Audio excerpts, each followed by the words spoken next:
కొంతమందికి వెర్టిగో ఉంటుంది. వెర్టిగో ఉండడం వలన బ్లడ్ సర్క్యులేషన్ బ్రెయిన్కి స్లోగా వెళ్తుంది. అలా అవ్వడం వలన వాళ్ళకి తల తిరుగుతూ ఉంటుంది. కొంతమందికి మామూలుగానే తల తిరుగుతూ ఉన్నట్టుగా అనిపిస్తూ ఉంటుంది. ఎక్కువ వర్క్ చేసి అలసిపోయినప్పుడు కూడా తల తిరుగుతున్నట్టుగా అనిపిస్తుంది. కొంతమందికి అయితే వెర్టిగో వలన తల తిరుగుతూ ఉంటుంది. సో దీనికి ఏవి ఆసనాలు బాగా యూజ్ అవుతాయి అండ్ ఏది చేస్తే బాగా వెంటనే బ్లడ్ సర్క్యులేషన్ అందుతుంది అనేది ఇప్పుడు నేను చెప్పబోతున్నాను. షణ్ముఖి ముద్ర. షణ్ముఖి ముద్ర అంటే చెవులు, ముక్కు, కళ్ళు మూసుకొని నోటితో గాలి తీసుకొని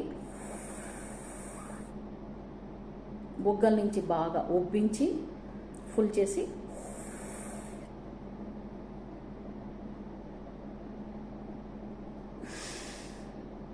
ఈ విధంగా నోటితో తీసుకొని బొగ్గలు ఉబ్బించి చిన్న లాక్ చేసి పెట్టాలి.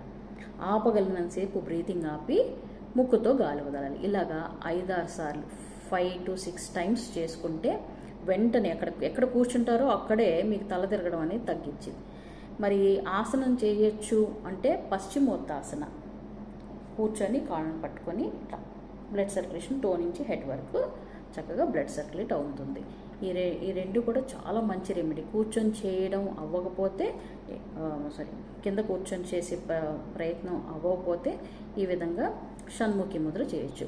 అంతేకాకుండా పిల్లలు చదివే ముందు ఈ షణ్ముఖి ముద్ర చేయడం వలన కాన్సన్ట్రేషన్ ఇంప్రూవ్ అవుతుంది. చదువు మీద ధ్యాస అనేది 1 గంట సేపు కూడా వాళ్ళు కదలకుండా కూర్చొని చదివేంత కెపాసిటీ వస్తుంది మన బ్రెయిన్కి. సో షణ్ముఖి ముద్ర చేసి కూర్చుంటే చాలా కాన్సన్ట్రేట్తో చదవగలుగుతారు. వాళ్ళకి బ్రెయిన్ కూడా బాగా అందుతుంది, తెలుస్తుంది.